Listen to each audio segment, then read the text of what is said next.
Welcome to BV9 news. ముందుగా బులెటిన్లోని headlines చూద్దాం. CRDAపై CM Chandrababu సమీక్ష. సమావేశానికి హాజరైన మంత్రి నారాయణ, ఉన్నతాధికారులు అమరావతి నిర్మాణం, భూముల కేటాయింపు సహా పలు అంశాలపై చర్చించి ఆమోదం తెలపనున్న CRDA.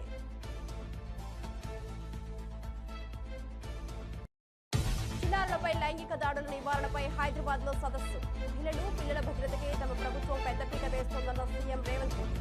నేరస్తులను కఠినంగా శిక్షిస్తామని, ఎవరిని వదిలిపెట్టమని హెచ్చరిక. భరోసా కేంద్రాల ద్వారా బాధితులకు పూర్తి అండగా నిలుస్తున్నామని వెల్లడి. తెలంగాణ బీజేపీ పగ్గాలు చేపట్టిన ఎన్ రామచంద్రరావు. హాజరైన కేంద్ర మంత్రి కిషన్ రెడ్డి, ఎంపీ డీకే అరుణ. గజమాలతో రామచంద్రరావుకు ఘన సత్కారం. బాధ్యతల స్వీకరణకు ముందు ఆలయాల్లో ప్రత్యేక పూజలు. మహారాష్ట్రలో మారుతున్న రాజకీయాలు. ఒకే వేదికపైకి ఠాక్రే ఫ్యామిలీ. 2 దశాబ్దాల తర్వాత వేదిక పంచుకున్న ఉద్ధవ్, రాజ్ ఠాక్రే. రాజకీయ వివాదాలతో 20 ఏళ్ల నుంచి కలుసుకొని ఠాక్రే కజిన్స్. డీటెయిల్ చూస్తే CRDA కార్యకలాపాలపై ముఖ్యమంత్రి చంద్రబాబు నాయుడు సమీక్ష నిర్వహించారు. ఈ సమావేశానికి మున్సిపల్ శాఖ మంత్రి నారాయణ, ఉన్నతాధికారులు హాజరయ్యారు. అమరావతి నిర్మాణం, భూముల కేటాయింపు, మౌలిక వసతుల అభివృద్ధి సహా పలు కీలక అంశాలపై ఈ సమీక్షలో చర్చ జరిగింది. పరిశీలించిన ప్రతిపాదనలకు CRDA పాలక మండలి ఆమోదం తెలపనున్నట్లు అధికారులు వెల్లడించారు. రాజధాని నిర్మాణాన్ని వేగవంతం చేయడంతో పాటు రైతులకు అప్పట్లో ఇచ్చిన హామీలను అమలు చేయాలని సీఎం ఆదేశించారు. భవిష్యత్తులో అమరావతిని ప్రపంచ స్థాయి రాజధానిగా తీర్చిదిద్దేందుకు దశల వారీగా అభివృద్ధి ప్రణాళికలు రూపొందించనున్నట్లు సమాచారం.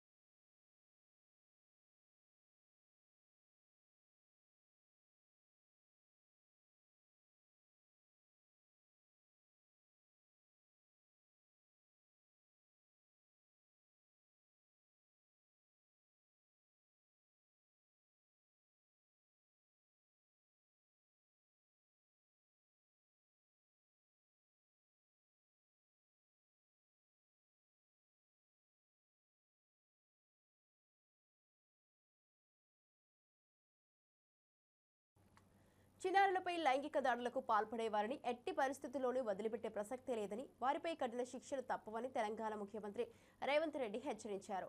హైదరాబాద్లో జరిగిన లైంగిక దాడుల బాధిత చిన్నారుల రక్షణ, భద్రతా సదస్సులో ఆయన ముఖ్య అతిథిగా పాల్గొన్నారు. చిన్నారులపై జరిగే అఘాయిత్యాలను సమాజం మొత్తం ఖండించాలని పిలుపునిచ్చిన సీఎం, బాధితులకు అండగా నిలిచేందుకు భరోసా కేంద్రాలు కీలక పాత్ర పోషిస్తున్నాయని తెలిపారు. ప్రభుత్వం అత్యంత ప్రాధాన్యతతో మహిళలు, చిన్నారుల భద్రతకు చర్యలు తీసుకుంటుందని పేర్కొన్నారు. ప్రస్తుత డిజిటల్ యుగంలో సోషల్ మీడియా వాడకాన్ని జాగ్రత్తగా చూస్తూ యువత అప్రమత్తంగా ఉండాలని సూచించారు. సదస్సులో జస్టిస్ సూర్యకాంత్, హైకోర్టు న్యాయమూర్తులు డీజీపీ జితేందర్ తదితరులు పాల్గొన్నారు. The theme Voice for the Voiceless is very important for our society. I congratulate the Telangana Police and other organizers for holding this conference. We must put child survivors at the center of our legal and moral framework in fighting this heinous crime against humanity. We have to protect our children from sexual abuse at any cost and with all means. My government gives top priority to the protection of children and women. Telangana BJP రాష్ట్ర నూతన అధ్యక్షుడిగా senior నేత ఎన్ రామచంద్రరావు శనివారం బాధ్యతలు చేపట్టారు. హైదరాబాద్లోని BJP రాష్ట్ర కార్యాలయంలో జరిగిన కార్యక్రమంలో కేంద్ర మంత్రి కిషన్ రెడ్డి, ఎంపీ డీకే అరుణతో పాటు పలువురు సీనియర్ నాయకులు, కార్యకర్తలు పాల్గొన్నారు. ఈ సందర్భంగా పార్టీ శ్రేణులు ఆయనకు ఘన స్వాగతం పలికారు. గజమాలతో సత్కరించి అభినందనలు తెలిపారు. బాధ్యతలు చేపట్టే ముందు రామచంద్రరావు ఉస్మానియా యూనివర్సిటీలో సరస్వతీదేవి ఆలయం, చార్మినార్ వద్ద భాగ్యలక్ష్మి ఆలయంలో ప్రత్యేక పూజలు నిర్వహించారు. రాష్ట్ర వ్యాప్తంగా బీజేపీని బలోపేతం చేయడమే తన ప్రధాన లక్ష్యమని ఆయన పేర్కొన్నారు. అన్ని వర్గాలను చేరదీసే విధంగా పార్టీ నిర్మాణాన్ని బలపరిచి వచ్చే ఎన్నికల్లో విజయాన్ని సాధించేందుకు కృషి చేస్తానని రామచంద్ర స్పష్టం చేశారు.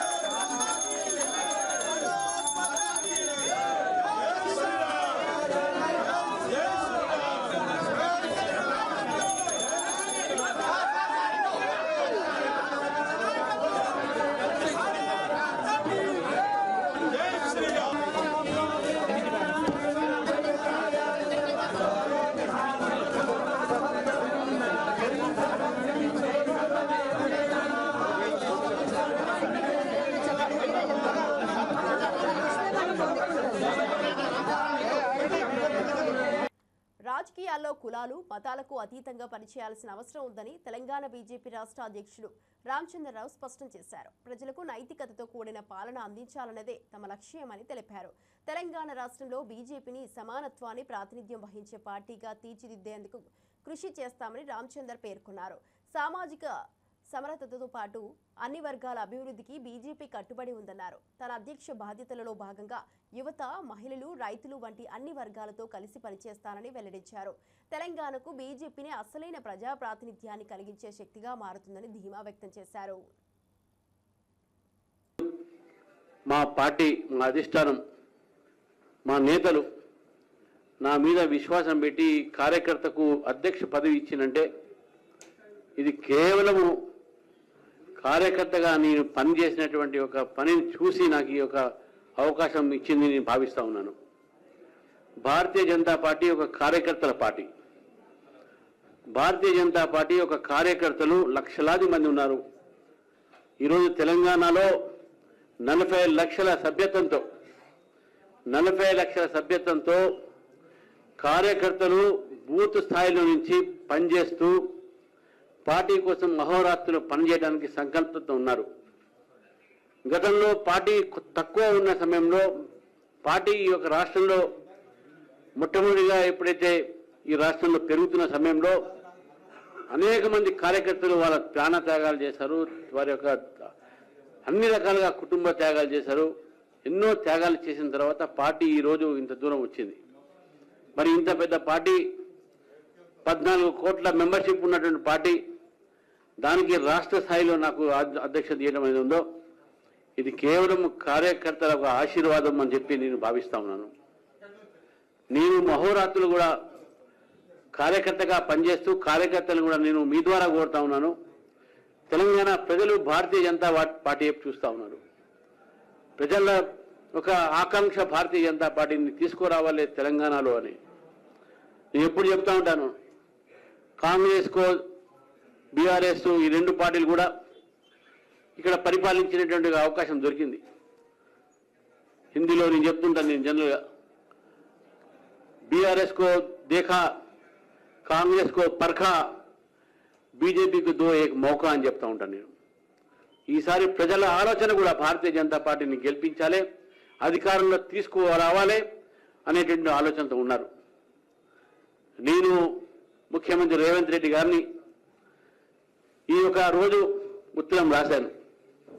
వారు చేసినటువంటి ఒక వాగ్దానాలు గతంలో ఎన్నికల సమయంలో మేనిఫెస్టో తీసుకొచ్చి ప్రజలను తప్పుదారి పట్టించి ప్రజలకు అనేకమైన వాగ్దానాలు చేసి, రైతులకు వాగ్దానం చేసి, విద్యార్థులకు వాగ్దానం చేసి, 6 గ్యారంటీలు చెప్పి 420 వాగ్దానాలు చేసి ఏం చేసింది ఈరోజు ఈ కాంగ్రెస్ ప్రభుత్వం అని చెప్పేసి నేను ప్రజలు ముందు ఈ ఒక ప్రభుత్వాన్ని అడుగుతున్నాను.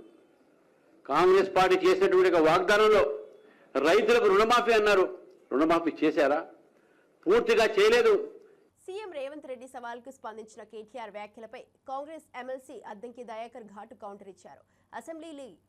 అసెంబ్లీలో తేల్చుకుందాంరా అంటే మీ నాన్నగారు రావడం లేదు, నువ్వేమో బస్తీ మీద సవాల్ అంటావు, అది చాలా జబర్దస్త్గా చెప్తున్నావు అంటూ ఎద్దేవా చేశారు. నిన్ను పట్టించుకునే వాడే లేడని గుర్తించు, నిన్ను వెంటనే చర్చిస్తే బావ వస్తాడు, ఆయనతో మాట్లాడితే చెల్లెలు మాట్లాడుతుందంటారు, ముందు మీ పరిహారమే నిర్ణయించుకోండి, ఎవరు వస్తారు చర్చకు అని పేర్కొన్నారు. కాంగ్రెస్ ప్రభుత్వం అసెంబ్లీలో తెరపై అన్ని ప్రశ్నలకు సమాధానం చెప్పేందుకు సిద్ధంగా ఉందని స్పష్టం చేశారు. రైతుల సమస్యలే కాకుండా ఏదైనా ప్రశ్న అడగాలంటే వచ్చి ముఖాముఖిగా మాట్లాడాలని సవాల్ విసిరారు. అసెంబ్లీయే అసలైన ప్రజావేదిక అని, మీడియా మైక్ల వద్ద డ్రామాలొద్దని హెచ్చరించారు.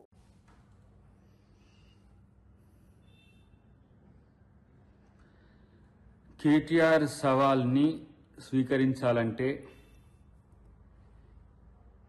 వాళ్ళయ్య కేసీఆర్ రావాల్సిన అవసరం ఉంది. ఎందుకంటే ఇవన్నీ కూడా ఉత్త ప్రచారార్భాటం కొరకు చేసే ఎత్తుగడలు అనేది అందరికీ అర్థమవుతూనే ఉంది. ఏ సెంటర్ ఎందుకు, అసెంబ్లీ సెంటర్నే పెట్టుకోవచ్చు. మొన్న హరీష్ రావు కూడా ఒక సవాల్ విసిరిండు, తర్వాత నువ్వు ఒక సవాల్ విసురుతున్నావు.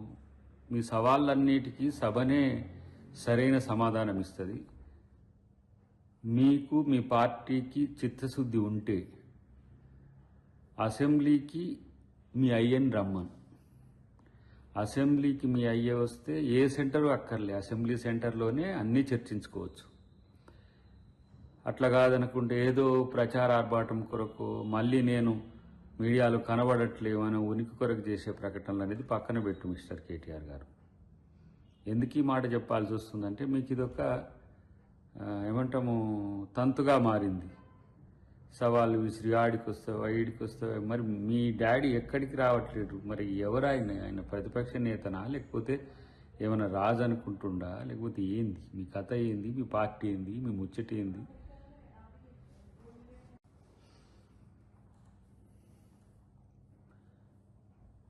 ఏదైనా తేల్చుకోవడానికి మీ మీద నమ్మకం లేదు కాబట్టి ప్రతిపక్ష నాయకుడిగా మీ అయ్యని రమ్మనండి, సమయం ఆయనే చెప్పమనండి, వేదిక ఆయనే చెప్పమనండి, లేకపోతే ఏ సెంటర్ అయినా ఏదైనా నష్టం లేదు. కానీ అసెంబ్లీ అయితే బాగుంటుంది అనేది మా ప్రతిపాదన. రైతుల సమస్యలే కాదు, అన్ని రకాలు మీరు ఏ ప్రశ్నలైనా అడగొచ్చు, ఏదైనా సమాధానం చెప్పొచ్చు, మీ ఇష్టం వచ్చిన సమయం ఉంటుంది. అసెంబ్లీలో తేల్చుకుందాం రా అని అంటే మరి మీ డాడీ ఏమో అసెంబ్లీకి రావట్లేడు, నువ్వేమో బస్తీ మేసావాలని చాలా జబర్దస్తిగా చెప్తా ఉన్నావు. మరి నిన్నేమో ఎవరు పట్టించుకునేటట్లేదు, మీ పార్టీలోనే మీరు ముగ్గురు అయిపోయినరు.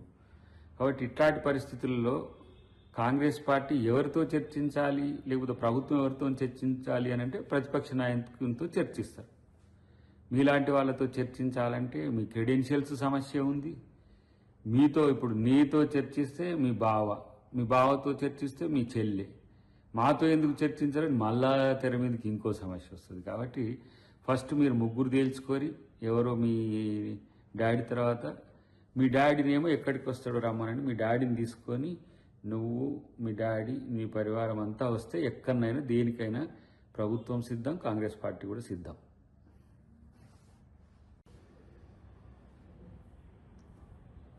ప్రెస్ మీట్లో లేకపోతే ఇంటర్నల్గా కూర్చొని చర్చించి లీక్లో ఇట్లా చేస్తాం అట్లా చేస్తామని అని చెప్పి మెయ్యి అంటుంటాడు. మీరేమో మీ ఇంట్లో ముసలాన్ని కప్పిపుచ్చడానికి నువ్వు ఒకసారి, మీ బావ ఒకసారి, మీ చెల్లి ఒకసారి. అసలు అర్థం కానిది ఏంటంటే మీ దాంట్లో ముసలాం గురించి ఎవరు సపోర్ట్ చేస్తలేదు, కానీ ఇంకో సమస్య గురించి మీరు చర్చిస్తే మీ చిత్తశుద్ధి మీద ఎవరికి నమ్మకం ఉంటుంది? ఇలా రైతు సమాజం గురించి రైతులందరికీ తెలుసు, వ్యవసాయం గురించి కాంగ్రెస్ ప్రభుత్వం ఏం చేస్తుంది, 6 గ్యారెంటీల గురించి ఏం చేస్తుంది, అందరికీ ప్రజలందరికీ కూడా అపేరెంట్గా గ్రామాలు చెబుతున్నాయి. ఇప్పుడు సన్న బియ్యం నుంచి మొదలు పెడితే ప్రతి ఒక్క పథకం ఏందనేది ప్రజలు చర్చించుకుంటారు. అసలు మీ ముచ్చటేంది? మీతో కవిత ఉన్నట్టా లేనట్టా, మీ పార్టీనా కానట్టా, అసలు ఆ దయ్యాలెవరో తెలియకుండా మీరు కొట్లాడుకుంటూ మీ అంతర్గత సమస్యల కోసం, మీ ఉనికి కోసం ఇలాంటి వాదాలు, ప్రతివాదాలు, సవాళ్ళు, అస్తిత్వాల కొరకు పోరాటాలు ఎవరు మిమ్మల్ని పట్టించుకోరు. ఆ విషయం ఫస్ట్ మీరు తేల్చుకోండి. మేం ప్రభుత్వం రైతుల గురించే కాదు, మేమిచ్చిన ప్రతి అంశం మీద కూడా దేనికైనా అసెంబ్లీ వేదికగానే సిద్ధంగా ఉంటామనేది ముచ్చట గుర్తుపెట్టుకోండి. కానీ మీ అయ్యను అసెంబ్లీకి రమ్మనమండి. పల్నాడు జిల్లా చిలుకలూరిపేటలోని 100 పడకల ప్రభుత్వ ఆసుపత్రిని మాజీ మంత్రి ప్రత్తిపాటి పుల్లారావు, ఎంపీ లావు శ్రీకృష్ణ దేవరాయలు కలిసి పరిశీలించారు. ఈ సందర్భంగా పుల్లారావు మాట్లాడుతూ కూటమి ప్రభుత్వం 10 కోట్ల రూపాయలను కేటాయించి ఆసుపత్రిని కార్పొరేట్ స్థాయిలో అభివృద్ధి చేస్తోందని తెలిపారు. గత ప్రభుత్వం ఆసుపత్రిపై నిర్లక్ష్యంగా వ్యవహరించిందని విమర్శించారు. ఎంపీ లావు శ్రీకృష్ణ దేవరాయలు మాట్లాడుతూ ఆసుపత్రి విస్తరణకు ప్రణాళిక సిద్ధమైందని, త్వరలోనే దీనిని 300 పడకలుగా విస్తరించి ఆధునిక సౌకర్యాలతో పేదలకు మెరుగైన వైద్యం అందించబోతున్నామని తెలిపారు. వైద్యంలో ప్రాంతీయ అసమానతలను తొలగించాలనే దృక్పథంతో కూటమి ప్రభుత్వం పనిచేస్తోందన్నారు. ప్రజల ఆరోగ్యానికి అత్యంత ప్రాధాన్యమిస్తూ మెరుగైన సేవల కోసం ప్రభుత్వంతో కలిసి ముందుకు సాగుతామని హామీ ఇచ్చారు. కాంపౌండ్ కావచ్చు, షెడ్స్ కావచ్చు, ఏదైతే లోటుపాట్లు ఉన్నాయో, ఏదైతే డెఫిషియన్సీ ఉందో ఎక్విప్మెంట్ అన్ని కూడా ఈ 10 కోట్ల రూపాయల్లో అన్ని హంగులతోటి పూర్తిగా అయ్యేటువంటి దాన్ని 10 కోట్ల రూపాయలు శాంక్షన్ చేయడం జరిగింది. 14-19 మధ్య నాబార్డు కింద 15 కోట్ల రూపాయలు ఆనాడు శాంక్షన్ చేపిస్తే, ఆ తర్వాత వచ్చినటువంటి ప్రభుత్వం 1 రూపాయి పని చేయకుండా కన్సర్న్ మినిస్టర్ అయ్యుండి కూడా కన్సర్న్ మినిస్టర్ ఒక్క నిమిషం ఆలోచిస్తే పూర్తయ్యేటువంటి పని, అటువంటి పని కూడా చేయకుండా ప్రజలకు ప్రభుత్వ ఆసుపత్రి అందుబాటులో లేకుండా దుర్మార్గాలు చేసినటువంటి గత అవినీతి మంత్రి సిగ్గుపడాలి. ఇటువంటి పనులు కూడా సొంత శాఖలో కూడా పని చేయించుకోలేనటువంటి అసమర్థపు అవినీతి ఈ రోజు కూటమి ప్రభుత్వం రాగానే నేను ఎంపీ గారు రూపాయలు మినిస్టర్ సత్యకుమార్ గారు ఆధ్వర్యంలో కృష్ణబాబు గారి సహాయంతో 10 కోట్ల రూపాయలు ఈ రోజు తీసుకొచ్చాం. బ్రహ్మాండమైనటువంటి కాంపౌండ్ వాల్ నిర్మాణం చేస్తున్నాము. షెడ్ నిర్మాణం చేసి ఏదైతే ఎక్విప్మెంట్ పేదవాళ్లకు ఉపయోగపడేటువంటి అన్ని రకాల ఎక్విప్మెంట్స్ ని, భవిష్యత్తులో బ్లడ్ డొనేషన్ ని అన్ని విధాలుగా కూడా ఇక్కడ డెవలప్ చేయడం జరుగుతుంది. ఈ 100 బెడ్డెడ్ గనక అన్ని రకాల ఎక్విప్మెంట్ అందుబాటులోకి వచ్చినట్లయితే చిలకలూరుపేట నియోజకవర్గమే కాదు, చుట్టుపక్కల ఉన్నటువంటి నియోజకవర్గం పచ్చూరు ఎక్కువ ఉపయోగిస్తారు, అద్దంకి నియోజకవర్గం వాళ్ళు ఎక్కువ వస్తారు ఇక్కడికి, రోడ్డు యాక్సిడెంట్ జరిగినటువంటి వాళ్ళు వస్తారు, పత్తిపాడు నియోజకవర్గం వాళ్ళు కూడా ఇక్కడికి వస్తారు. కాబట్టి ఈ యొక్క హాస్పిటల్ కి చాలా ప్రాధాన్యత ఉంది, ప్రాముఖ్యత ఉంది. ఇప్పుడే మా ఎంపీ గారు కూడా చెప్తా ఉన్నారు, దీన్ని 300 బెడ్డెడ్ చేస్తే ఒక కాలేజీ కూడా తీసుకురావచ్చు. తప్పకుండా మేమిద్దరం కలిసి ఇంకా ఎంత మేరకు దీన్ని డెవలప్ చేయాలి, ఎంత మేరకు దీన్ని ఉపయోగించుకోవాలి, ఏ కాలేజీ తీసుకొస్తే మెడికల్ కాలేజీ కావచ్చు, మరొక రకమైనటువంటి మెడికల్లో ఉన్నటువంటి అనేక రకాల విభాగాలు ఉన్న కాలేజీలు ఉన్నాయి. వాటన్నిటికీ కూడా ఏది దీన్ని కన్వీనియంట్ గా ఉంటుందో తప్పకుండా మేమిద్దరం ప్రయత్నం చేసి చిలకలూరుపేట ఏరియా హాస్పిటల్ కి ఒక ప్రత్యేకమైనటువంటి గుర్తింపు ఈ జిల్లాలో, రాష్ట్రంలో తీసుకురావడం జరుగుతుంది. 100 పడకలు దాదాపు అన్ని స్పెషాలిటీస్ కూడా ఇక్కడ అందుబాటులోకి వచ్చాయి. ఏదో 1-2 ఆఫ్థమాలజీ అటువంటివి తప్పించి ఎక్విప్మెంట్కి సంబంధించి కొన్ని స్కానర్స్. విశాఖపట్నం మద్దిలపాలెం బస్టాండ్ వద్ద ఆర్టీసీ ఎంప్లాయీస్ యూనియన్ ఆధ్వర్యంలో కార్మికులు ధర్నా చేపట్టారు. ఉద్యోగుల సమస్యలు పరిష్కరించాలని డిమాండ్ చేస్తూ ఎంఎస్ రావు, నందమూరి రామారావు, పడాల రమణలు పాల్గొన్నారు. పదోన్నతులు, ఖాళీల భర్తీ, బకాయిల చెల్లింపుతో పాటు వైద్య సౌకర్యాలు, ఉద్యోగ భద్రత లాంటి ప్రధాన డిమాండ్లను వారు ఉంచారు. ఉచిత బస్ సేవల అమలుతో ఉద్యోగులపై పనిభారం అధికమైందని పేర్కొన్నారు. ఉద్యోగులు రోజురోజుకి ఒత్తిడిలో పనిచేస్తున్న సంస్థ వారికి తగిన గుర్తింపు ఇవ్వడం లేదని ఆరోపించారు. ప్రభుత్వానికి తాము సహకరిస్తున్నామన్న తమ హక్కుల కోసం పోరాటం కొనసాగుతుందని యూనియన్ నేతలు స్పష్టం చేశారు. అధికారుల స్పందనను బట్టి ఆందోళన ఉధృతం చేస్తామని హెచ్చరించారు. నర్సయ్య గారి నాయకత్వం, రామారావు గారి నాయకత్వం, APSRTC employees union, APSRTC employees union, APSRTC employees union. Outsourcing కార్మికులకు ఉద్యోగ భద్రత, అవుట్సోర్సింగ్ కార్మికులకు ఉద్యోగ భద్రత, కండక్టర్ డ్రైవర్లకు వెంటనే రెగ్యులర్, కాంట్రాక్ట్ కార్మికులకు డ్రైవర్ కండక్టర్లు వెంటనే రెగ్యులర్, కాంట్రాక్ట్ కార్మికులను వెంటనే రెగ్యులర్, కాంట్రాక్ట్ కార్మికులు వెంటనే రెగ్యులర్. ఎలక్ట్రిక్ బస్సులను ప్రభుత్వమే, ఎలక్ట్రిక్ బస్సులను ప్రభుత్వమే, ఎలక్ట్రిక్ బస్సులను ప్రభుత్వమే, ఎలక్ట్రిక్ బస్సులు ప్రభుత్వమే, ఎలక్ట్రిక్ బస్సులు ఆర్టీసీ డ్రైవర్లతోనే, ఎలక్ట్రిక్ బస్సులు ఆర్టీసీ డ్రైవర్లతోనే, ఎలక్ట్రిక్ బస్సులు ఆర్టీసీ డ్రైవర్లతోనే, ఎలక్ట్రిక్ బస్సులు ఆర్టీసీ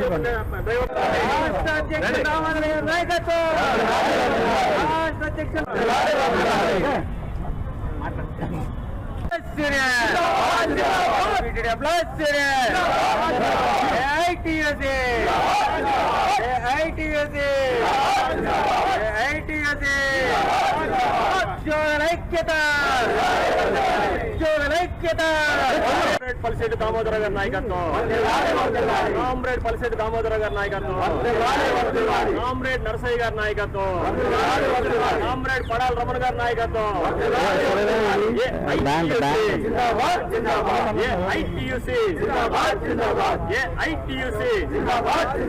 కామ్రేడ్ పడాల రమణ గారి నాయకత్వం, కామ్రేడ్ దామోదరరావు గారి నాయకత్వం, కామ్రేడ్ నరసయ్య గారి నాయకత్వం, కామ్రేడ్ రామారావు గారి నాయకత్వం, APSRTC employees union, APSRTC employees union. Telangana మహిళా సాధికారతలో దేశానికి రోల్ మోడల్ గా నిలవాలన్నదే ప్రభుత్వ లక్ష్యమని డిప్యూటీ సీఎం భట్టి విక్రమార్క స్పష్టం చేశారు. ప్రజాభవన్లో ఇందిరా మహిళా శక్తి సమరాల్లో ఆర్టీసీ అద్దె చెక్కులు మహిళా సంఘాలకు అందజేసిన అనంతరం ఆయన మాట్లాడారు. మహిళల్ని మహారాణులుగా గౌరవించాలన్న దిశగా సీఎం రేవంత్ రెడ్డి నేతృత్వంలోని ప్రభుత్వం కట్టుబడి ఉందని తెలిపారు. మహిళా సంఘాలు లాభాలు ఆర్జించి తమ కుటుంబాలను ఆర్థికంగా ఎదిగించుకోవాలని ప్రభుత్వం ఉద్దేశిస్తోందన్నారు. ఇక బీఆర్ఎస్ పాలనలో మహిళా సంఘాలకు వడ్డీ లేని రుణాలు, ప్రోత్సాహాలకు గాలికి వదిలేశారని ఆరోపించారు. కాంగ్రెస్ ప్రభుత్వం అధికారంలోకి రాగానే తిరిగి రుణాలను ప్రారంభించి మహిళలతో ప్రత్యేకంగా వ్యాపారాలు చేయిస్తున్నారని వివరించారు. తెలంగాణను మహిళా సాధికారతలో ముందు వరుసలో నిలిపేందుకు కృషి కొనసాగుతుందని భట్టి తెలిపారు. ప్రజాప్రభుత్వం ఇందిరమ రాజ్యంలో అత్యధిక ప్రాధాన్యత మహిళలకు ఇస్తూ ఆర్థికంగా వాళ్ళు నిలదొక్కుని ప్రముఖ వ్యాపారవేత్తలుగా వాళ్ళు తయారై ఆ వ్యాపారంతో సాధించినటువంటి లాభాలతో కుటుంబాలు నిలదొక్కుని ఆర్థికంగా వారి బిడ్డలందరినీ కూడా బాగా చదివిస్తూ ఎదగాలనేటువంటి ఒక ఉన్నతమైనటువంటి ఆలోచనతోనే ఈరోజు రాష్ట్ర ప్రభుత్వం ముందుకు పోతాం. మీ అందరూ తెలిసిందే, రాష్ట్ర విభజన తర్వాత 10 సంవత్సరాలు పరిపాలన చేసినటువంటి నాటి బీఆర్ఎస్ ప్రభుత్వం మహిళా సమాఖ్యలకు సంబంధించి వాళ్ళకి ఇవ్వాల్సినటువంటి వడ్డీ లేని రుణాలు కానీ లేకపోతే వాళ్ళు ప్రోత్సహించాల్సిన విధానాలు కానీ పూర్తిగా గాలికి వదిలేసి అసలు ఈ మహిళా సమాఖ్యలు రాష్ట్రంలో ఉన్నట్టు అనేటువంటి భావాన్ని కూడా పక్కన పెట్టేసి వదిలేసిన సంగతి కూడా నేను ప్రత్యేకంగా చెప్పాల్సినటువంటి అవసరం లేదు, మీ అందరికీ తెలిసిందే.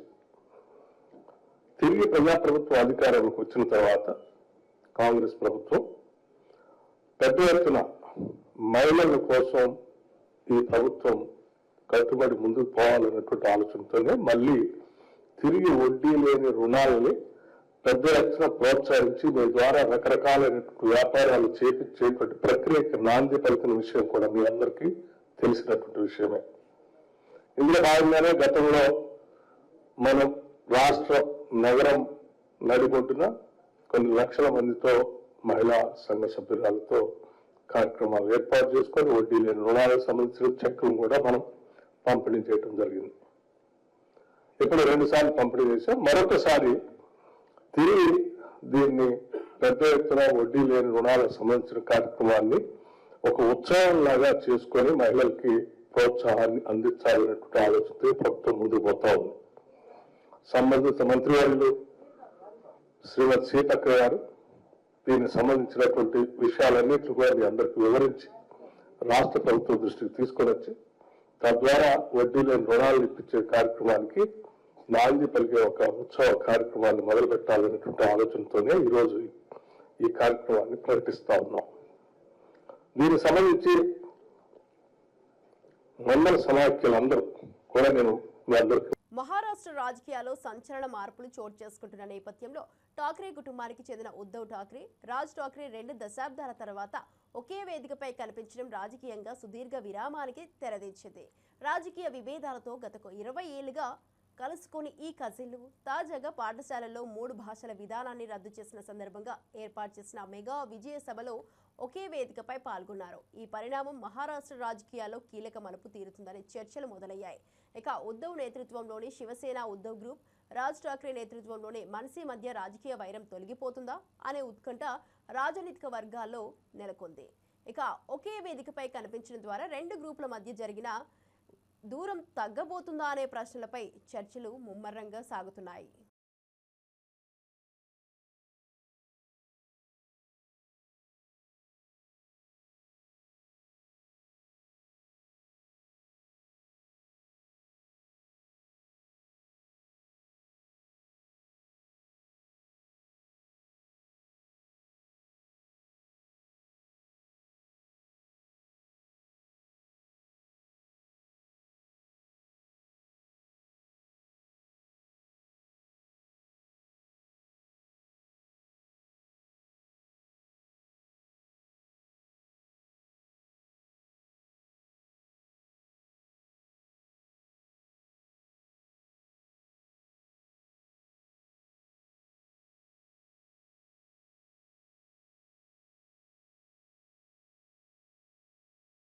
చిత్తూరు జిల్లాలో మామిడి రైతులు ఎదుర్కొంటున్న సంక్షోభంపై వ్యవసాయ శాఖ మంత్రి అచ్చెన్నాయుడు స్పందించారు. ఊహించని రీతిలో అధిక దిగుబడులు రావడం వల్ల మార్కెట్లో ధరలు పడిపోవడంతో రైతులు తీవ్రంగా నష్టపోయారని పేర్కొన్నారు. రైతులకు తక్షణ సాయంగా ప్రభుత్వం కిలో మామిడికి ₹4 ప్రోత్సాహకాన్ని ప్రకటించిందని తెలిపారు. ఈ నిర్ణయం ద్వారా రైతులకు కొంత ఊరటనిచ్చే ప్రయత్నం చేస్తున్నామని వివరించారు. మార్కెట్లో స్థిరత కోసం అన్ని వ్యవస్థలను కదిలించామని చెప్పారు. రైతులను అన్ని విధాలుగా ఆదుకోవడమే ప్రభుత్వ లక్ష్యమని మంత్రి అచ్చెన్నాయుడు స్పష్టం చేశారు. ముందుగా రైతుల కష్టాలను అర్థం చేసుకొని వేగంగా స్పందించడమే తమ ప్రభుత్వ శైలి అని అన్నారు. గుజ్జు తీస్తారో అవి స్టాక్ ఉండిపోయింది. ఎప్పుడైతే గత సంవత్సరం పల్పు స్టాక్ ఉందో పరిశ్రమలు ముందుకు రాక అందులో 3-4 రెట్లు ఎక్కువగా బంపర్ క్రాప్ రావటం వల్ల చిత్తూరు జిల్లాలో మామిడి రైతు కుదేలైపోయాడు. 2019 నుంచి 2024 వరకు కేజీ ధర ₹2, ₹4 పడిపోయేటప్పుడు ఆ జిల్లాలో బడా నాయకులుగా ఉన్నటువంటి వ్యక్తులు ప్రభుత్వం నుంచి ఒక్క పైసా కూడా మామిడి రైతులకు ఇవ్వకుండా ఈ రోజు రాజకీయాల రైతు సంక్షేమంపై ముఖ్యమంత్రి రేవంత్ రెడ్డి సవాల్ను తాము స్వీకరించేందుకు సిద్ధమని బీఆర్ఎస్ వర్కింగ్ ప్రెసిడెంట్ కేటీఆర్ స్పష్టం చేశారు. సీఎంకు ప్రిపరేషన్ కావాలంటే 72 గంటల టైం ఇస్తామంటూ ఘాటు వ్యాఖ్యలు చేశారు. చర్చకు అసెంబ్లీ అయితే సరే, లేక రేవంత్ స్వగ్రామం కొండారెడ్డిపల్లి, కేసీఆర్ స్వగ్రామం చింతమడక అయినా సరే, ప్లేస్, టైం, డేట్ అన్నీ సీఎంఏ నిర్ణయించాలని చెప్పారు. మేమెప్పుడైనా రెడీ అంటూ సవాల్ విసిరిన కేటీఆర్ చర్చకు సీఎం ఒక్కడే వచ్చినా సరే, కార్యకర్తలతో వచ్చినా సరే అంటూ కౌంటర్ ఇచ్చారు. బేసిక్ కి కూడా తెలియని వ్యక్తి ముఖ్యమంత్రిగా ఉన్నారని ఎద్దావా చేశారు. తాము ఉద్యమించిన నీళ్లు, నిధులు, నియామకాలకు రేవంత్ పాలనలో ఘోరం జరుగుతోందని ఆరోపించారు. నీళ్లను ఆంధ్రాకు, నిధులను ఢిల్లీకి, నియామకాలను తన సన్నిహితులకు కట్టబెట్టారని విమర్శించారు. కేసీఆర్ అవసరం లేకుండా తామే చర్చకు సిద్ధమని స్పష్టం చేశారు. రైతు సంక్షేమం ఎవరు చేశారో ప్రజల ముందే తెలుసుకుంటారని పేర్కొన్నారు. కాబట్టి ఇప్పుడైనా ఎప్పుడైనా ఎక్కడైనా మేము రెడీ చర్చకు. నేను ముఖ్యమంత్రి గారు పేరు తీసుకొని మరీ పిలిచిండు. కేసీఆర్ వస్తాడా, కేటీఆర్ వస్తాడా, రండి అన్నాడు. నీకు కేసీఆర్ అంత లేదు కానీ మేము చాలు నీకు వస్తాం, మీరు ఎక్కడ పెడతారో పెట్టండి వస్తాం. కాకపోతే మేమంటే ఎప్పటికప్పుడు రెడీ ఉంటాం. ఎందుకంటే ఇలా 10 ఏళ్ళు మునిగి తేలిన వాళ్ళం కాబట్టి మేము ఎప్పుడు రెడీ. కాకపోతే మీకు కొంచెం ప్రిపరేషన్ టైం కావాలి, మాకు తెలుసు. ఎందుకంటే మీ మంత్రులు గతంలో కూడా మేము శాసనసభలో మీరు ప్రతిపక్షంలో ఉన్నప్పుడు కూడా చర్చ పెడతామంటే మేము ప్రిపేర్ అయ్యి రాలేదండి అంటారు. ముఖ్యమంత్రి గారు అయితే దానికి తెలుసు మీకు. పాపం బూతులు తిట్టడమే ఈజీ, చాలా ఈజీ కదా. బూతులు మాట్లాడడము, డైలాగులు కొట్టడం, గుడ్డలు కూడా తీస్తా అనడము, గుడ్డలు కూడా తీస్తేనే ఇందిరమ్మ గొప్పతనం తెలుస్తుంది అనడము, ఇవన్నీ చాలా ఈజీ. మేము రెడీ. నువ్వు అసెంబ్లీలో పెడతావా చర్చ, లేదా అంబేద్కర్ కాడ పెడతావా, కొండారెడ్డి పల్లెలో పెడతావా, చింతమడకలో పెడతావా, కొడంగల్లో పెడతావా, గజ్వేల్లో పెడతావా, ప్లేస్ నీ ఇష్టం, ఎక్కడంటే అక్కడికి వస్తాం. కానీ నువ్వు తప్పించుకోపోయే బాబత్ మాకు తెలుసు. నువ్వు గ్యారెంటీ ఏం చేస్తావు? నీకు ఏంటంటే అలవాటు బురద వెళ్తాడు, అవతల పడతాడు, ఇట్లా సల్తాడు, ఏదో మాట అంటే డైలవే నేను ఎక్కడన్నా అని నల్లవుతాడు. ఆయననే చెప్పింది నిన్న, కేసీఆర్ వస్తాడా కేటీఆర్ వస్తాడా అన్నాడు. నేను వస్తా అంటున్నా, నీకు దమ్ముంటే రా. లేదంటే ఇంకొక ప్రతిపాదన 8 తారీఖు నాడు, ఇలా 5 తారీఖు, ఎందుకంటే ముఖ్యమంత్రి గారికి ప్రిపేర్ అయ్యేందుకు టైం పడుతుంది. 8 తారీఖు నాడు 11 గంటలకు మేమందరం వస్తాం, సోమాజిగూడ ప్రెస్ క్లబ్. ప్రముఖ సినీ హాస్య నటుడు ఫిష్ వెంకట్ ఆరోగ్యం విషమంగా ఉన్నట్లు తెలుస్తోంది. 2 కిడ్నీలు నాశనమై డయాలసిస్ చికిత్స పొందుతున్న వెంకట్ ప్రస్తుతం హైదరాబాద్ బోడుప్పలోని ఆర్బీఎం ఆసుపత్రిలో చికిత్స పొందుతున్నారు. ఇప్పటికే వారం రోజులుగా వైద్యులు చికిత్స అందిస్తున్నారు. ఇకపోతే సినీ నటుడు ప్రభాస్ ఫిష్ వెంకట్ కు 50 లక్షల ఆర్థిక సాయం అందించారన్న వార్తలు సోషల్ మీడియాలో వైరల్ అవుతున్నప్పటికీ అవి అవాస్తవమని వెంకట్ భార్య సువర్ణ స్పష్టం చేశారు. విషయం ప్రభాస్ కు తెలియకపోవచ్చని, తెలిస్తే తప్పకుండా స్పందిస్తారన్న నమ్మకంతో ఉన్నామని తెలిపారు.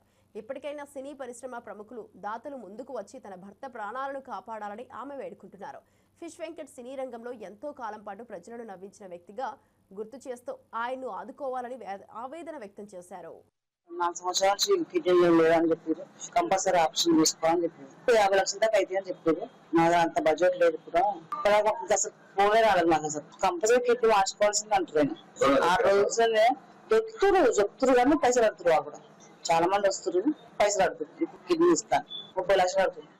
హెల్త్ కండిషన్ అస్సలు బాగాలేదు, సిచ్యువేషన్ చాలా క్రిటికల్ గా ఉందని డాక్టర్ చెప్పారు. ఇక్కడికి వచ్చి 1 వీక్ అవుతుంది. చాలా ఇన్ఫెక్షన్ ఉంది బాడీలో. కిడ్నీస్ ఖచ్చితంగా ఒక కిడ్నీ మాత్రం ఖచ్చితంగా వాంటెడ్ గా వేస్తేనే ఆయన రికవర్ అవుతాడు అని చెప్పేసి అన్నారు. దయచేసి ఎవరన్నా ముందుకు వచ్చే వాళ్ళు ఉంటే, సాయం చేసే వాళ్ళు ఉంటే రండి ప్లీజ్. ఇవి ఇప్పటి వరకు బులెటిన్ అప్డేట్ చూస్తూనే ఉండండి BV9 న్యూస్.